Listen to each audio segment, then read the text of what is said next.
Halo guys, welcome back to my channel bareng gue Julio Explore. Di konten kali ini gue pengen ngebahas satu pertanyaan yang sering banget datang di komentar YouTube gue, di Instagram, di TikTok. Pertanyaan dari kalian adalah, emang beneran ekspor bisa tanpa modal? Meskipun gue udah pernah jelasin di video yang ini, jadi sebenarnya gue pengen tetap bilang bahwa ya tetap ada modalnya. Nah, gue pernah melakukan gitu ya eksperimen karena dulu gue juga susah dan gue sebagai pelaku bisnis, gue boleh bilang bahwa gue dulu modal cuma 3 jutaan bisa dapat penghasilan ratusan juta setiap bulan.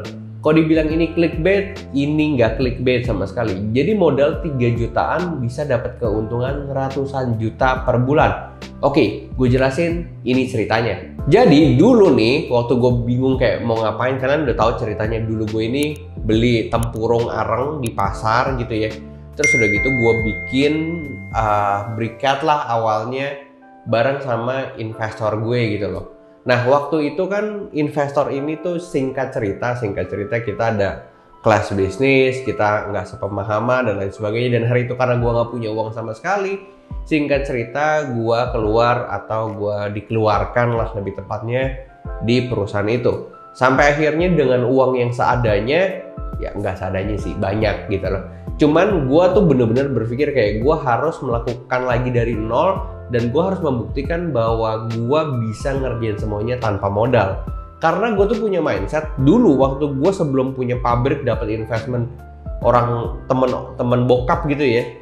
Itu gue bener-bener mulai semua tanpa modal. Dan setelah gue keluar dari perusahaan itu, gue mau ngebalikin gitu ya. Kejayaan gue hari itu bener-bener tidak menggunakan modal sama sekali. Meskipun gue sudah dapat keuntungan hari itu besar, tapi ya naturalnya kayak sampai hari ini tuh gue pengen tetap bisnis tanpa modal. Karena buat gue ya, as a businessman, sebagai seorang pebisnis, modal itu mungkin urutan ke-8 dari 10. Jadi bukan melulu tentang modal. Jadi setelah gue keluar dari perusahaan teman bokap gue hari itu, gue itu dengan modal seadanya, kalau bisa seminim mungkin, gue itu pergi untuk bener-bener nyari barang dan bisa ekspor. Jadi yang tadi gue bilang modal 3 jutaan itu apa aja sih? Jadi waktu gue balik ke Jakarta, gue kan udah pernah main di dunia briket ya. Gue bilang gini, oke, gue nggak perlu punya pabrik lagi, gue nggak perlu punya aset lagi, tapi gue tetap bisa ekspor dengan profit yang sama bahkan lebih. Gimana caranya? Ya gue menggunakan pabrik orang lain. Jadi orang-orang yang punya pabrik besar tapi nggak bisa jual, itu yang gue manfaatkan. Karena gue pernah punya pengalaman di dunia briket dan gue tahu banyak pemain briket di daerah Jepara. Akhirnya gue memutuskan untuk pergi ke Jepara. Jadi waktu itu hari itu ya gue berangkat dari Pasar Senen ke Semarang. Kalau nggak salah keretanya namanya Jayabaya, itu harganya sekitar 140-150 ribu. Jadi dari Pasar Senen ke Semarang 150 ribu. Kalau dibilang kayak ekspor tanpa modal, iya, ini gue jelasin, ini modalnya gitu ya. 150 ribu udah pasti keluar karena gue harus belajar tentang market, tentang supply yang ada di daerah Jepara. Pas udah nyampe Semarang, gue berangkat ke Jepara menggunakan travel. Itu kalau nggak salah travelnya mungkin per orang itu 50 ribu. Jadi gue di sana stay selama 2 minggu 14 hari. Itu aja udah biaya lagi gitu kan. Nah, gue itu tetap tinggalnya di homestay yang murah. Gimana caranya gue bisa dapat semurah mungkin, seirit mungkin, tapi tetap tempatnya bagus. Kalau nggak salah hari itu gue dapat biayanya 100 ribu per hari dan gue stay di sana selama 2 minggu. Jadi itu udah jelas lagi ada pengeluaran di sana. Nah kalau ditanya akomodasi selama gue di Jepara itu apa dan gimana, kebetulan gue punya teman di Jepara, jadi dia berbaik hati untuk meminjamkan gue motornya gitu ya. Jadi gue pakai motornya untuk gue keliling di Jepara dan gue temuin pabrik briket satu demi satu, dan akhirnya bener-bener gue belajar dan gue jadi teman gitu ya sama mereka sampai gue bisa ngejualin produknya mereka.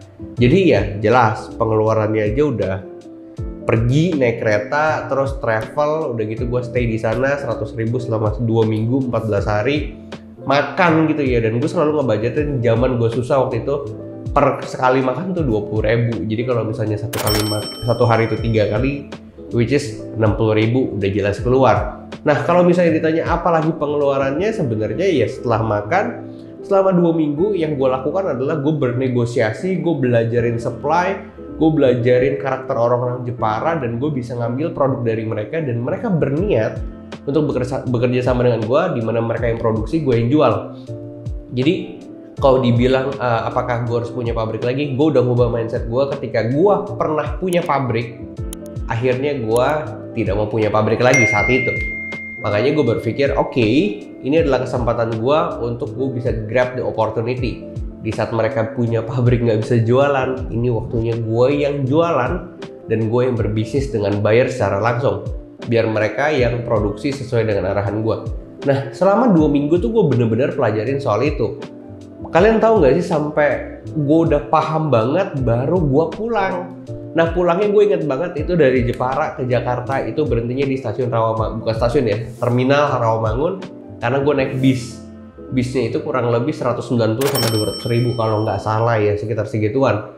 Bener-bener gue melakukan semua kegiatan gue itu dengan seminim mungkin modal. Jadi kalau teman-teman bilang kayak, kok Julio bohong kalau ekspor tanpa modal? Iya, itu modalnya. Jadi modalnya itu bukan berarti harus beli barang. Enggak, beli barang mah gue nggak pakai modal. Karena justru itu yang modal, yang sebenarnya nilainya paling besar. Bahkan itu yang gue nggak keluarin. Jadi yang gue keluarin sebagai modal gue adalah proses pembelajaran. Gue naik kereta, terus gue naik travel, terus gue stay di homestay, terus udah gitu gue keliling, gue makan, itu adalah modal gue. Karena tetap aja gimana pun ceritanya kita tetap harus mengeluarkan itu kan. Cuman balik lagi, itu dipakai untuk tujuan yang produktif atau tidak, itu balik lagi ke pilihan kalian. Nah, ketika pulang yang gue lakukan adalah gue bikin website. Jadi gue bikin website sendiri, belajar bener-bener dari YouTube. Sampai akhirnya gue ngerti banget gimana caranya bikin website bagus banget dan murah. Itu kurang lebih biayanya cuma 700 ribu. Makanya gue share di aplikasi Bisa Ekspor. Khusus ada materi tentang bagaimana pembuatan website 700 ribu, tapi kelas websitenya udah kayak kelas 10 jutaan. Supaya kalian dipercaya sama si buyer. Jadi itu udah jelas ya, kayak bener-bener gue nggak clickbait, itu modal 3 jutaan bisa dapat penghasilan ratusan juta. Pertama kereta 150 ribu, terus gue naik travel 50 ribu, stay di homestay 100 ribu per hari, makan 60 ribu per hari, terus udah gitu gue naik bis dan pulang gue bikin website. Nah, gimana caranya setelah itu ya? Makanya gue kayak bener-bener udah punya pemahaman soal ekspor ya, yang gue lakukan adalah bagaimana gue menawarkan ke si pembeli dengan database atau informasi yang udah gue pelajari selama 2 minggu di Jepara. Habis itu gue tawarkan lah ke si buyer.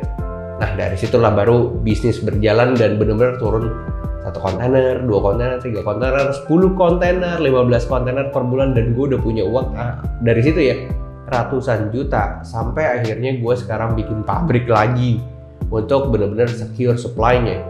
Tapi kalau misalnya kalian bilang kayak, udah enak kalau juga udah punya pabrik, dulu juga gue mulainya susah payah guys. Bener-bener modalnya tuh naik kereta, naik bis, naik travel gitu yang nginep di tempat yang murah. Jadi menurut gue kalau misalnya kalian berpikir ekspor tanpa modal, gue boleh bilang iya bener, beli barangnya tanpa modal, berbisnis ratusan juta tanpa modal, dan modal yang perlu kalian keluarkan adalah modal untuk biaya pembelajaran, transportasi, kuota internet, ya kayak gitu-gitulah. Jadi ini nggak clickbait, dan semoga ini bisa kalian terapin di bisnis kalian masing-masing yang lagi kalian pengen masuk ke dalam dunia ekspor. Kurang lebih seperti itu. Ini adalah pengalaman pribadi gue, semoga ini jadi motivasi buat kalian untuk bisa berkembang di dunia ekspor, khususnya di Indonesia. Kurang lebih seperti itu. Jangan lupa like, comment, dan subscribe, dan semoga channel ini bisa jadi channel nomor 1 terbesar yang ngebahas tentang dunia ekspor di Indonesia. So see you on the next video. Bye bye.